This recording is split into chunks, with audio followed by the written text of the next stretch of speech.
শুধু অবকাঠামোগত উন্নয়ন করলেই গ্রামীণ জনগোষ্ঠীর ভাগ্য উন্নয়ন হবে না। দেশের প্রতিটি গ্রামে প্রান্তিক পর্যায়ে বেকারত্ব দূরীকরণ ও শিক্ষার গুণগত মান উন্নয়নে কাজ করতে হবে। এজন্য ইউনিয়ন পর্যায়ে জনপ্রতিনিধিদের ভূমিকা গুরুত্বপূর্ণ বলে মনে করেন বক্তারা। বুধবার বিকেলে ফটিকছড়ি দাঁতমারা ইউনিয়ন পরিষদের সম্মেলন কক্ষে এলাকার বিশিষ্টজনদের সাথে ঈদ পরবর্তী মতবিনিময়কালে বক্তারা এসব কথা তুলে ধরেন।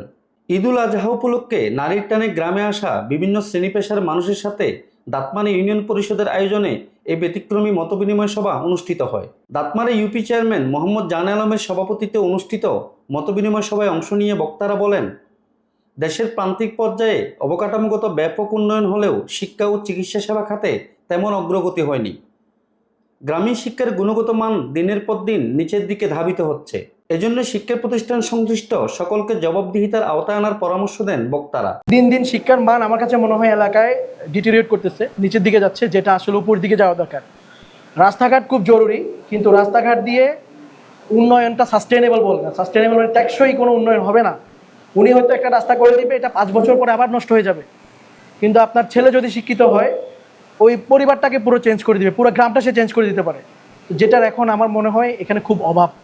হ্যাঁ, বাংলা সাহিত্যের মধ্যে একটা কথা আছে যেটি শরৎচন্দ্র চট্টোপাধ্যায় লিখেছিলেন, যে সেই সকল ভদ্রলোক যারা শহরের জীবনের সুখ পাইয়াছে তারা কি আর গ্রামে ফিরিয়ে আসতে চায়।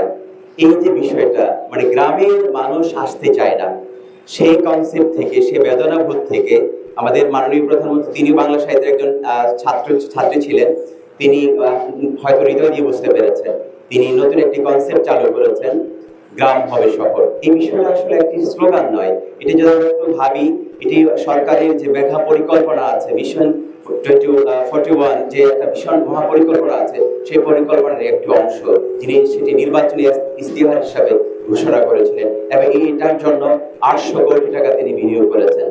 এখন আমাদেরকে দরকার দুটো জিনিস, বেকারদের কর্মসংস্থান করা এবং শিক্ষাকে আরো ডেভেলপ করা। নেওয়াজ একটা কথা বলেছেন, কোয়ালিটি এডুকেশন ছাড়া কোনোদিন এলাকার ডেভেলপমেন্ট হয় না। আমাদেরকে কোয়ান্টিটি এডুকেশন হয়ে গেছে এবং আমাদের কোয়ালিটি এডুকেশনটা বাড়াইতে হবে। তো কোয়ালিটি এডুকেশন বাড়াইতে হলে কি করতে হবে? এখন আমি মনে করি বিভিন্ন স্কুল কলেজ যে প্রতিষ্ঠানগুলো হয়েছে, ওদের এসএমসি গুলোকে আরো সক্রিয় করতে হবে। এদিকে এলাকার শিক্ষিত ও মেধাবীদের পরামর্শ পেলে শিক্ষার গুণগত মান উন্নয়ন সহ সব ধরনের উন্নয়নমূলক কাজে আরও গতি ফিরে আসবে বলে মনে করেন এই জনপ্রতিনিধি।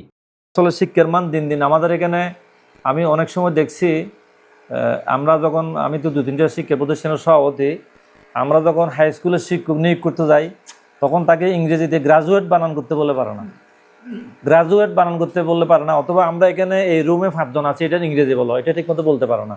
কারণ মাস্টার যদি এক্সপার্ট না হয়, মাস্টার যদি ঠিক না হয়, তাহলে ছাত্ররা যাবে কোথায়?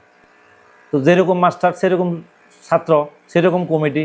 সুতরাং শিক্ষাকে অবশ্যই গুরুত্ব দিতে হবে। এটা শিক্ষা, যে দেশের মানুষ যত বেশি শিক্ষিত, সে দেশের মানুষ তত বেশি উন্নত। সুতরাং আমাকে শিক্ষার দিকে জোর দিতে হবে। Desk report, global Bangla.